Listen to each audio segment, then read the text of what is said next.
بسم اللہ الرحمن الرحیم۔ عاد اور سمود دونوں باپ بیٹے تھے۔ عاد کے زمانے کے لوگوں کو عاد کہا جاتا ہے اور سمود کے زمانے کے لوگوں کو قوم سمود کے نام سے جانا جاتا ہے۔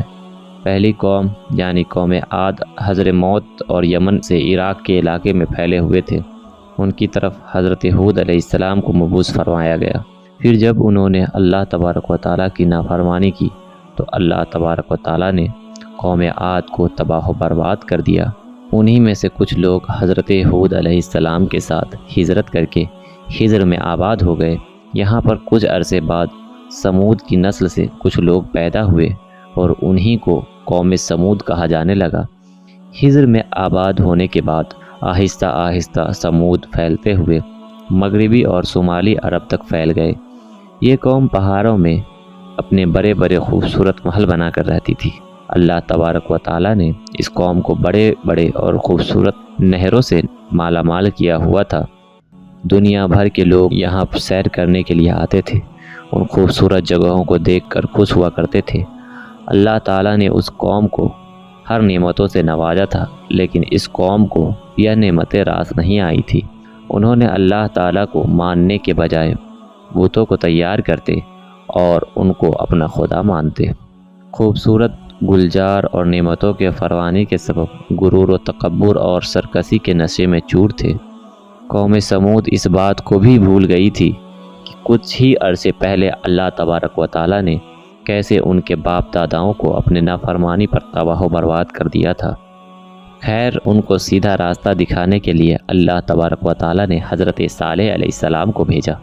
قرآن کریم میں ارشاد باری تعالیٰ ہے، اور ہم نے قوم سمود کی طرف ان کے بھائی صالح کو بھیجا۔ جب حضرت صالح علیہ السلام نے اس قوم کو ایک خدا کی عبادت کرنے کا حکم دیا تو اس قوم کے لوگوں نے جواب دیا کہ اگر تم اللہ کے سچے نبی ہو تو کوئی معجزہ کر کے دکھاؤ، کیونکہ جب بھی کوئی نبی آتا ہے اللہ تعالیٰ اس نبی کو بے شمار معجزوں سے نوازتا ہے۔ حضرت صالح علیہ السلام فرمانے لگے، بتاؤ تو تم کیا معجزہ چاہتے ہو؟ اس قوم کے سرداروں نے کہا کہ یہ جو سامنے چٹان ہے، اس چٹان سے ایک اونٹنی نکل کر آئے جو دنیا میں سب سے حسین و جمیل ہو اور سب سے خوبصورت ہو، قوم سمود کے لیے بے شمار دودھ دے، وہ قابل ہو کہ آتے ہی ایک بچہ بھی پیدا کر دے، جبکہ اس اونٹنی کا نہ کوئی ماں ہو نہ باپ ہو۔ اس قوم کے سرداروں کی یہ بات سن کر حضرت صالح علیہ السلام نے اللہ تعالیٰ سے دعا کرنے کے لیے اپنے دونوں ہاتھوں کو بلند کر دیا۔ حضرت صالح علیہ السلام نے دعا کی، اللہ تعالیٰ ان پہاڑوں سے اونٹنی نکال دے، ایسا معجزہ عطا کر کہ لوگ بتوں کی پوجا کو چھوڑ کر ایک اللہ کو ماننے کے لیے تیار ہو جائیں۔ اللہ تبارک و تعالیٰ نے حضرت صالح علیہ السلام کی دعا کو قبول فرمایا اور اس پہاڑ سے ایک حاملہ اونٹنی نکل آئی۔ اس اونٹنی نے نکل کر ایک بچہ جنم دیا اور اس وقت اس اونٹنی کے تھن دودھ سے بھرے ہوئے تھے۔ اس اونٹنی نے اتنا دودھ دیا کہ سب لوگوں نے پیٹ بھر کر پیا اور دودھ ختم ہونے کا نام نہیں لے رہا تھا۔ یہ معجزہ دیکھ کر بڑے بڑے سردار حیران رہ گئے کہ اس قوم کے لوگ حضرت صالح علیہ السلام سے کہنے لگے کہ اے صالح، ہم تجھ پر ایمان نہیں لائیں گے، تم تو بڑے جادوگر نکلے۔ وہ لوگ یہ معجزہ دیکھ کر بھی حضرت صالح علیہ السلام پر ایمان نہ لائے۔ انہوں نے بتوں کی عبادت کو ہی اپنا ایمان سمجھا اور بدکار لوگوں میں اور زیادہ اضافہ ہو گیا۔ تو حضرت صالح علیہ السلام نے فرمایا کہ اے میری قوم، یہ اللہ تعالیٰ کی بھیجی ہوئی اونٹنی ہے جو تمہارے لیے ایک معجزہ ہے۔ اب تم اسے اللہ کی زمین میں کھاتے ہوئے چھوڑ دو اور اسے کسی طرح کی تکلیف نہ دینا، ورنہ اللہ تعالیٰ کا عذاب تمہیں فوری پکڑ لے گا۔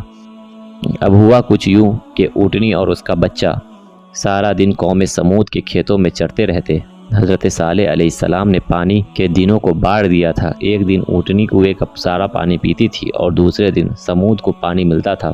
جس دن اونٹنی پانی پیتی تھی اس دن وہ دودھ دیتی تھی اور دودھ اتنا ہوتا تھا کہ سارا دن اور ساری رات ختم ہی نہ ہوتا تھا۔ اللہ پاک قرآن کریم میں کچھ اس طرح بیان فرماتا ہے، صالح نے اپنی قوم سے کہا، دیکھو یہ اونٹنی ہے، ایک دن اس کے پانی پینے کی باری ہے اور ایک معینہ روز تمہاری باری ہے، اور اس کو کوئی تکلیف نہ دینا، نہیں تو تم کو سخت عذاب آ پکڑے گا۔ اب قوم چاہتی تھی کہ کسی نہ کسی طرح اونٹنی سے ان کی جان چھوٹ جائے۔ وہ اونٹنی اور اس کا بچہ سارا دن کھیتوں میں گھاس کھاتے اور پانی شیر ہو کر پیتے۔ قوم کے لوگ حضرت صالح علیہ السلام کے پاس تشریف لائے اور کہنے لگے، اے صالح، اونٹنی اور اس کا بچہ ہمارے کھیتوں کو اجاڑ دیتا ہے اور ہمارے نہروں سے سارا پانی ختم کر دیتا ہے، ہماری قوم پیاسی رہ جاتی ہے۔ حضرت صالح علیہ السلام نے ان کے لیے دن مقرر کر دیا تھا۔ یہ طے پایا کہ ایک دن یہ اونٹنی اس کنویں سے پانی پیے گی اور دوسرے دن یہ قوم اس کنویں کا استعمال کرے گی۔ جب اونٹنی پانی پیتی تھی تو اس دن یہ اونٹنی اتنا دودھ دیتی تھی کہ ختم ہی نہ ہوتا تھا۔ وہ دودھ رات تک کافی مقدار میں پڑا رہتا تھا۔ قوم سمود کے لوگ اس اونٹنی سے تنگ آ گئے تھے۔ وہ کہتے تھے کہ جس دن اونٹنی پانی پیتی ہے اس دن ہم کو پانی پینے کے لیے نہیں ملتا، یہ اونٹنی سارا پانی پی جاتی ہے۔ یہ لوگ اتنے تنگ آ گئے تھے کہ اس سے زائد وہ حضرت صالح علیہ السلام کی اونٹنی کو برداشت نہیں کر سکتے تھے۔ اس کے علاوہ انہوں نے حضرت صالح علیہ السلام کی اونٹنی کو جادو کی علامت قرار دیا تھا، اور قوم سمود کے ایک سردار کی بیوی جس کا نام صدوق تھا، اس کی 2 خوبصورت بیٹیاں تھیں جس کی عمر 12 سے 14 سال کے قریب تھی۔ وہ لڑکیاں بے حد حسین و جمیل تھیں۔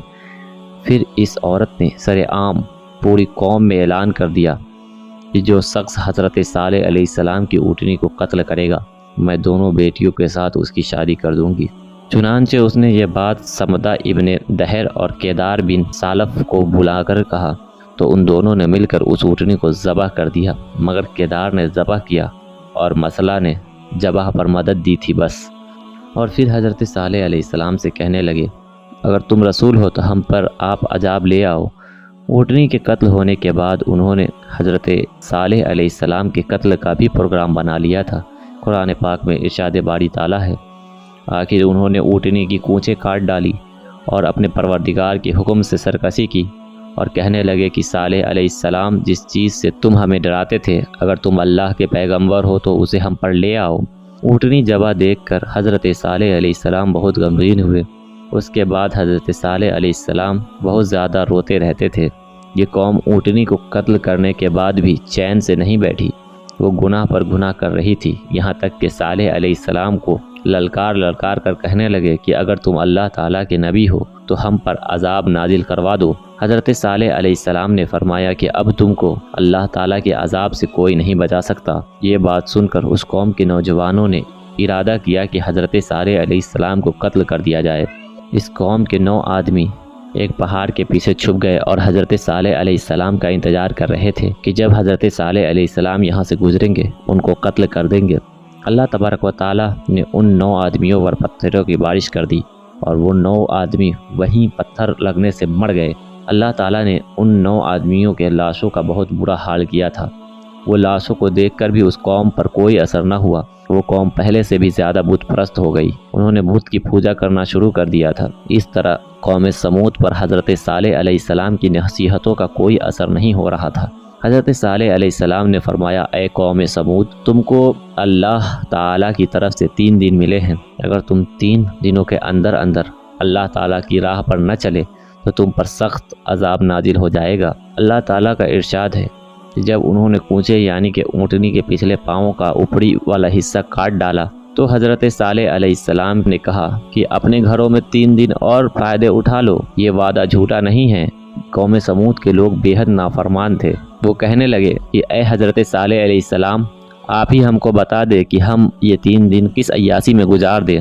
حضرت صالح علیہ السلام نے فرمایا کہ پہلے دن تمہارے سب کے رنگ سرد پڑ جائیں گے، دوسرے دن سارے لوگوں کے رنگ لال پڑ جائیں گے، اور تیسرے دن تم سب لوگوں کے رنگ کالے ہو جائیں گے، اور چوتھے دن اللہ تعالیٰ کا عذاب تم پر نازل ہو جائے گا جو تم کو ہلاک کر دے گا۔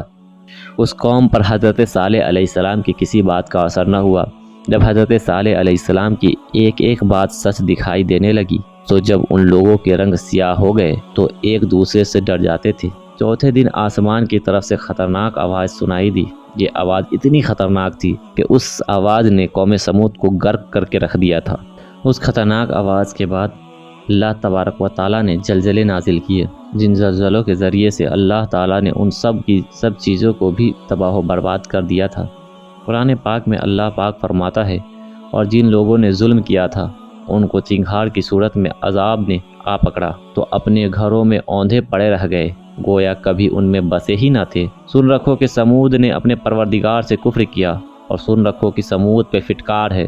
جب ہمارا حکم آ گیا تو ہم نے صالح علیہ السلام کو اور جو لوگ ان کے ساتھ ایمان لائے تھے ان کو اپنی مہربانی سے بچا لیا اور اس دن کی رسوائی سے محفوظ رکھا۔ بے شک تمہارا پروردگار طاقتور زبردست ہے۔ دوستو، حضرت صالح علیہ السلام کا انتقال 280 برس کی عمر میں ہوا۔ اللہ تبارک و تعالیٰ سے دعا ہے کہ اللہ تعالیٰ ہم سب کو نیک کام کرنے کی توفیق عطا فرمائے، گناہوں سے بچائے اور ایمان پہ خاتمہ نصیب فرمائے، آمین ثم آمین۔